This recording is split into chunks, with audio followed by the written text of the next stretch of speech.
Whether comping an irresistible rhythm or taking flight with a beautiful solo, the guitar has been a vital player of jazz for almost as long as music has been around. Eddie Lang was the first true jazz guitarist, dominating the 1920s with sophisticated chords and tasteful solos. Next came the great Django Reinhardt, creator of gypsy jazz and the most important European jazz musician.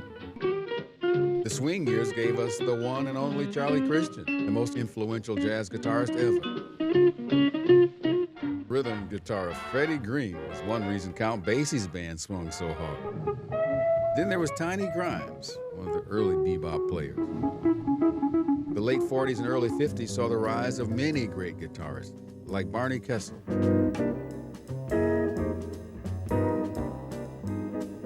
Herb Ellis. And of course, jazz master Kenny Burrell. To this day, no one ever played the chord melody style as beautifully as the great Johnny Smith. Finally, there was Wes Montgomery, a giant who left his mark on just about every guitarist playing today. Like such modern greats as Joe Pass, George Benson, John Scofield, Al Di Meola, Larry Coryell, Lee Ritenour, and Larry Carlton. We are very happy to have with us two of the most acclaimed guitarists playing today. Ladies and gentlemen, Jim Hall and Pat Metheny. Thank you. Welcome. Thanks for being here. Now, you're both from two different generations, very different approaches to the instrument. What is it that guitar players, what do you have in common? I think I'm speaking for both of us, that I think music in general has to do with people listening to each other and reacting.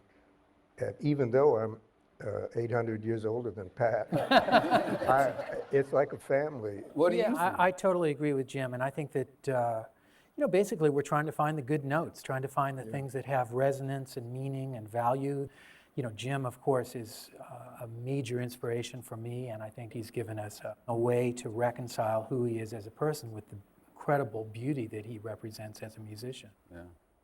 What drew you to music? My mom got me a guitar when I was 9 or 10, and when I was 13, I heard a Benny Goodman record with Charlie Christian on it. That was my spiritual awakening. Played with a lot of people, Ella Fitzgerald, Sonny Rollins, Bill Evans, Ben Webster. Talk about that a bit. Well, it's interesting. I'm not bailing out on this, but I really don't have nostalgia for the past. My nostalgia is for the future and for today. And but they were all great experiences. And with Ella Fitzgerald, I got to Rio. I heard the bossa nova when it was first kicking in, and then we got to Argentina, and we heard tango music. And Roy Eldridge was with us. A lot of famous people. Yeah, and Ben Webster was also amazing.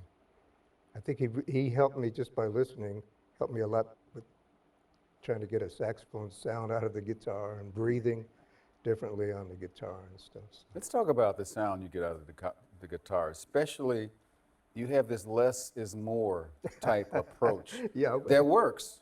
Well, thank you, yeah.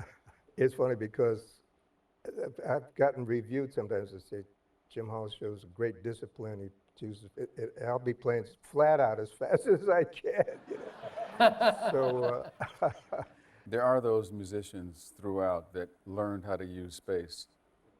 I really have a great respect for Miles Davis, the way Miles played. I felt like Miles could play silence better than most guys could play notes. So I really admired that. On the other hand, Art Tatum wasn't bad either. So. Well, as many notes as Art Tatum played, he once told Vladimir Horowitz, who came to see him play, and Horowitz said how wonderful you were, and Tatum said, you should hear what I was thinking, what I didn't play. so even...